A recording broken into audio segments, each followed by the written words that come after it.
Welcome to my channel Raveena Sharma मेंजना app को interesting horror stories मिलेंगे एंड आज की हॉरर स्टोरी है अंधेरे की छाया।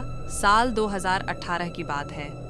अर्शब एक 28 साल का पत्रकार नई नई डरावनी कहानियों की खोज में ग्रामीण भारत की ओर निकला था। वह अक्सर उन जगहों पर जाया करता था जहां अजीब घटनाओं की अफवाहें थीं। एक दिन उसे उत्तराखंड के एक छोटे से गांव कुंडरिया के बारे में पता चला, जहां पिछले 5 सालों में कई लोगों की रहस्यमयी मौतें हो चुकी थीं। कहते थे, हर साल नवंबर की किसी एक रात गांव का कोई न कोई आदमी बिना किसी चोट के, बिना किसी बीमारी के मर जाता है, और मरने से पहले वो एक ही बात कहता है, वो फिर से आ गई है। रश्ब को कहानी में दिलचस्पी आई और वो गांव पहुंचा। गांव बहुत ही शांत, लेकिन कुछ अजीब सा महसूस होता था, जैसे कोई देख रहा हो। गांव में एक बुजुर्ग थे, दादाजी वीरभान।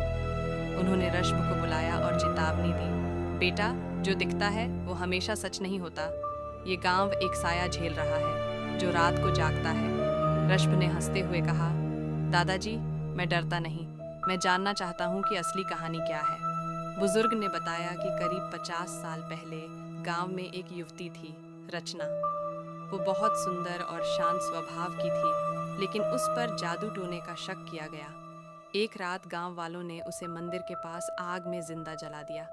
तब से हर साल नवंबर की किसी रात को उसकी आत्मा बदला लेने आती है। ऋषभ ने तय किया कि वो गांव में ही रुकेगा और इस रहस्य की तह तक जाएगा। उसने गांव के एक खाली पड़े पुराने स्कूल में अपना डेरा जमाया। उसके पास कैमरा, रिकॉर्डर और टॉर्च थे। 18 नवंबर की रात थी। सब कुछ सामान्य था, लेकिन रात करीब 2 बजे स्कूल के दरवाजे पर किसी के चलने की आहट हुई। अर्शब बाहर आया तो दूर खेतों की ओर कोई सफेद साया खड़ा था। जैसे ही अर्शब ने टॉर्च उस पर डाली, वो साया धीरे धीरे स्कूल की ओर बढ़ने लगा। हवा एकदम थम सी गई थी। पेड़ की पत्तियां भी हिलना बंद कर चुकी थी।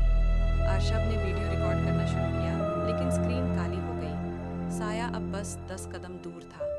उसने साफ देखा, एक लड़की, झुलसी हुई त्वचा और उसकी आंखें पूरी तरह सफेद। वो बोली, सिर्फ तुमने मेरी कहानी सुनी, बाकी सबने मुझे जलाया। अब तुम्हें भी देखना होगा, मेरे जैसा बनकर। अगली सुबह गांव वालों को स्कूल के पास रश्ब की लाश मिली। उसकी आंखें सफेद थीं, जैसे वो कुछ देखने की कोशिश में मर गया हो। उसके कैमरे में कोई रिकॉर्डिंग नहीं थी, सिर्फ एक फोटो उस लड़की की जो हल्की सी मुस्कुरा रही थी। वीरभान दादाजी ने सबको बताया। अब उसने अपना अगला शिकार चुन लिया है। अगली नवंबर की रात कौन जाएगा, ये तय नहीं, लेकिन ये साया अब गांव छोड़ने को तैयार नहीं। ऋषभ की मौत के बाद उस गांव में कोई भी बाहर से नहीं आया, लेकिन साल भर बाद एक नया ब्लॉगर, प्रिया नाम की लड़की, उस गांव की ओर बढ़ी और गांव में एक नई फुसफुसाहट शुरू हो गई। अब वो फिर से आएगी। समाप्त या शायद नहीं। To be continued. अगर तुम कभी कुंडरिया जाओ, रात को अकेले मत घूमना, क्योंकि वो अब सिर्फ बदला नहीं लेती, कभी कभी साथ भी ले जाती है। To be continued, next episode coming soon. अगर आपको ये कहानी पसंद आई तो और नए स्टोरीज के लिए चैनल को सब्सक्राइब कर लें एंड वीडियो को लाइक शेयर करें। Thanks for watching.